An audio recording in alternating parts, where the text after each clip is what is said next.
윤석열 대통령이 연말 특사 차원에서 이명박 전 대통령에 대해서 사면을 결정했고 김경수 전 경남지사에 대해서는 복권 없는 형 집행 면제를 결정을 했습니다. 관련된 사항들을 조금씩 살펴보도록 하겠습니다. 이명박 전 대통령은 지금 형 집행 정지 상태입니다. 그런데 오는 28일 끝날 예정이었죠. 추가 연장 없이 이명박 전 대통령에 대해서는 사면이 이뤄졌기 때문에 그대로 이제 사면이 되는 것이고요. 김경수 전 경남지사에 대해서는 형기가 내년 5월까지입니다. 아직도 한 6개월가량, 5개월가량 남아있는데 복권 없이 남은 형량에 대해서 면제 조치를 했기 때문에 곧장 풀려날 것으로 보입니다. 정치권에서는 이명박 전 대통령과 김경수 전 지사의 사면 얘기가 계속 나왔지만 여권 일부에서 특히 홍준표 대구시장의 경우에는 두 사람을 동일 잣대를 놓고 사면시키는 것은 말이 안 된다. 이렇게 강하게 반대하기도 했죠. 그러나 윤석열 대통령은 연말 특사 차원에서 두 사람에 대해서 사면 또는 형 면제를 결정을 했습니다. 이걸 얘기를 좀 하고 가야 될 것 같죠? 예. 자, 먼저 이명박 전 대통령의 사면 얘기는 사실상 기정사실화됐기 때문에 그렇게 놀랍진 않습니다. 그런데 김경수 전 지사에 대해서는 물론 사면이 아닙니다. 복권 없는 형 면제 결정을 내렸기 때문에 조금 차원이 다르긴 합니다만 본인조차도 아내를 통해서 같이 마치 물타기식으로 자기가 나오지 않겠다라고 강하게 반대했음에도 불구하고 윤 대통령이 왜 김경수 전 지사에 대해서 이런 결정을 내렸을까? 뭐 이명박 전 대통령이나 김경수 예. 전 지사 관련해서 지금 이제 형 집행, 형 면제, 그다음에 사면을 결정할 때는 그 당시에는 그런 이야기들이 있었죠. 연말 연시를 앞두고 국민 통합이라든지 이런 부분에서 예. 여야의 이제 주요한 정치인들에 대한 결단을 내릴 필요가 있지 않냐 이런 얘기가 예. 있었고요. 이명박 전 대통령 같은 경우에는 앵커께서 말씀하신 대로 이미 거의 뭐 기정사실화된 예. 부분이 있는데요. 김경수 전 지사의 이제 복권 없는 형 면제 결정의 배경에는 저는 김경수 전 지사의 사실 정치적인 시위, 정치적인 이제 발언, 예. 그다음에 이 대법원까지 가서 형이 확정됐음에도 불구하고 거기에 불복하는 자세를 보인 게 가장 결정적이지 않았나 싶습니다. 김경수 지사는 게다가 전 지사는 게다가 나 복권시키지 말아라, 나 형 면제 결정하지 마라, 난 계속 남아 있겠다.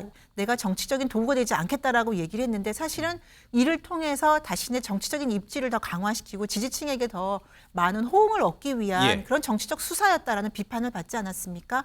그래서 저는 이 부분은 복권이 없는 부분은 저는 국민적인 정서를 감안했다라고 생각을 합니다. 그래서 지금이라도 김경수 전 지사가 다른 것도 아닌 대법원까지 가서 형 확정이 판결 나온 만큼 본인의 잘못, 특히 그 민주주의의 근간을 흔들었던 드루킹 사건 아니겠습니까? 이 부분에 대해서 반성하는 국민들께 그 모습을 좀 보이는 연말 연시를 앞두고 그런 모습을 좀 보이기를 기대합니다.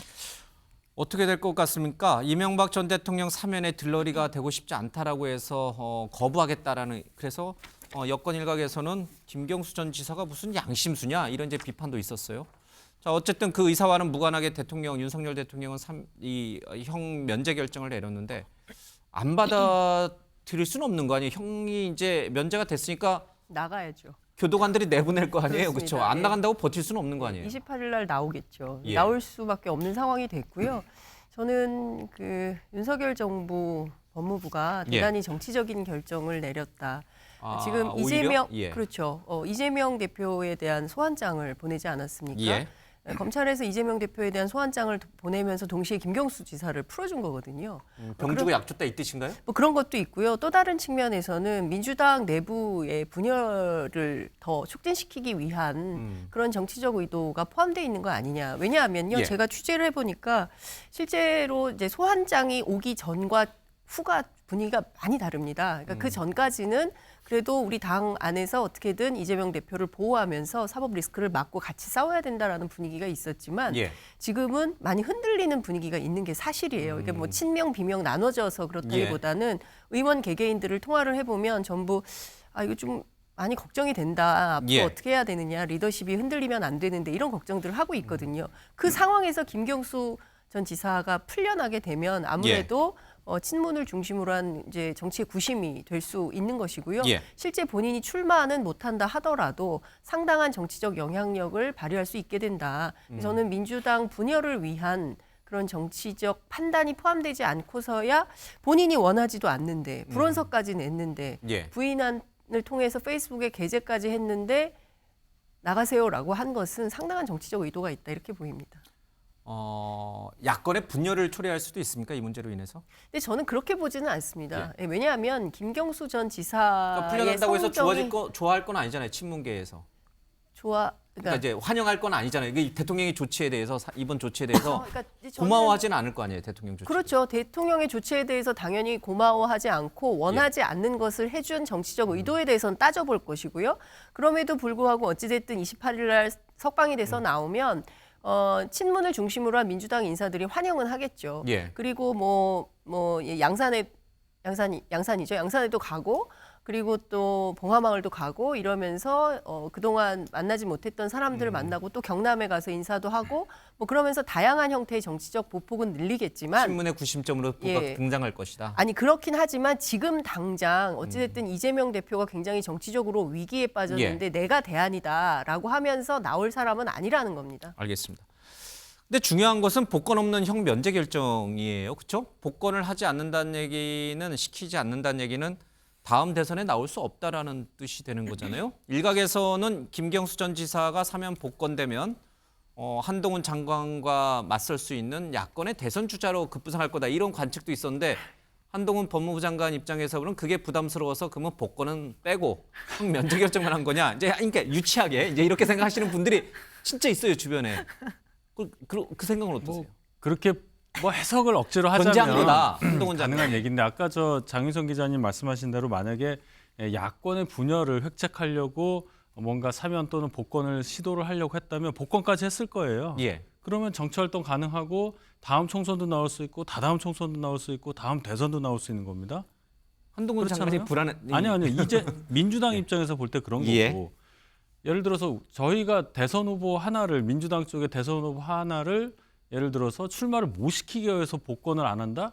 그 정도라고 그건 보면 너무 나이브한 생각이다 이런 뜻이군요. 그리고 아니, 민주당에 김경수 전 지사만 있는 것도 아니잖아요. 그럼요. 그리고 아까 우리 민현주 의원께서 말씀하셨는데 범죄 혐의가 다른 것도 아니고 댓글 조작 아니겠어요? 드루킹 여론 댓글 조작, 사건. 드루킹 예. 사건. 거기에 연루된 분이기 때문에 결과적으로는 정치 활동을 할 수 있을 만한 그런 상황이냐? 이분의 그 죄와 여러 가지 상황을 볼 때 예. 그거를 다 종합적으로 판단을 해야지 지금 사면도 하고 복권도 해서 아예 없는 것처럼 한다 하기에는 제가 상당히 제가 볼 때는 무거운 죄다 이렇게 봅니다. 알겠습니다.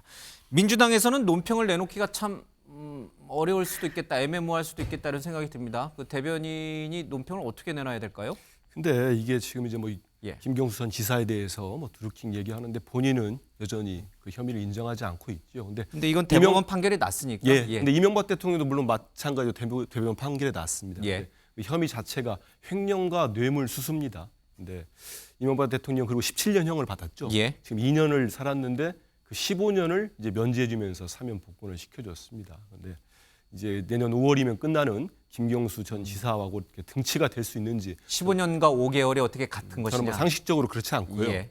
거기다가 저희가 예상은 했습니다만 한마디로 표현한다면 지금 대통령이나 여권이 조금 뭐 국민의힘이나 지금의 여권 내부에서도 그렇게 하면 안 되고 할 거면은 화끈하게 사면 복권까지 해주는 게 맞지 않겠느냐 이런 예. 의견도 나오지 않았습니까? 그런 걸 본다면 좀 이번엔 좀 쪼잔한 사면 뭐 복권도 아니고 예. 형 면제만 시켜준 거 아닌가 싶고요. 그 김경수 전 지사가 이제 복권이 안 됐다고 하더라도 본인이 뭐 정치 활동을 할 수 있습니다. 근데 김 전 지사 저도 개인적으로 잘 압니다만은 아주 진중하고 그런 분인데 지금 무슨 지금의 현 여권이나 검찰이 민주당의 분열을 획책하고 있는데 거기에 뭐 이렇게 맞장구를 한다거나 그런 행동을 전혀 하지 않을 것으로 예상하고 있습니다. 알겠습니다.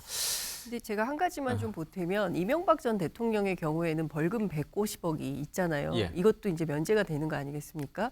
돈이 없는 분이 아닌데 안 내고 있거든요. 저는 이런 점들에 대해서 국민들이 과연 공평하게 볼 거냐. 예. 국민 절반 이상인 51% 이상이 사면에 반대하고 있습니다. 그럼에도 이런 정치적 결정을 내린 것에 대해서 국민들이 어떻게 판단할지 그리고 끼워 맞추기 식으로 김경수 전 지사를 풀어준 것은 어떤 측면에서 보자면 이재명 대표를 수사하고 2028년 5월까지 피선거권이 중지가 된다면 김경수 지사가 대안이 될 수가 없어요. 그러니까 큰 틀에서 보자면 민주당의 대안부재론에 빠질 수도 있는 거거든요. 그러니까 저는 여러 가지 복합적인 정치적 함수가 있는 결정이다 이렇게 판단이 됩니다. 그냥 선한 마음에서 떡을 준 게 아니다 이런 뜻이군요. 우리 장 기자님 그렇게 생각하시고 또 그렇게 보기 이쪽은 어렵죠. 사면을 형 면제를 시켜줬는데도 이런 비판을 받아야 되나 이런 억울한 느낌이 좀 있는 거고. 어느 정도는 배를 한 거잖아요. 사면은 한 겁니다. 복권은 안 됐어도 그것을 아니, 거부하는 정치적 명분은 알겠는데 결정이라고 그럼 얘기를 했잖아요. 안 하면은 뭐라고 하셨을 거예요? 안 하면 안 안 한다고. 한다고. 안 한다고 또 뭐라고 하셨을 거 아니에요? 아니고요. 그겁니다. 받지 않겠다고 했었고 이명박 대통령 같은 경우도 국민들이 반대도 하고 있고 본인이 언제 횡령과 뇌물수수 인정했습니까? 사과도 안 했어요. 사과 안 했지 않습니까? 그리고 국민들도 반대하고 있고 알겠습니다. 국민 통합에 전혀 도움이 안 될 것 같습니다. 예. 이렇게 오늘 사면위원회가 있었습니다. 그래서 이명박 전 대통령 사면 얘기는 좀 되고 김경수 전 지사가 어떻게 될까 이제 사람들이 궁금증이 컸는데 자 이렇게 이제 형 면제 결정으로 좀 나왔습니다.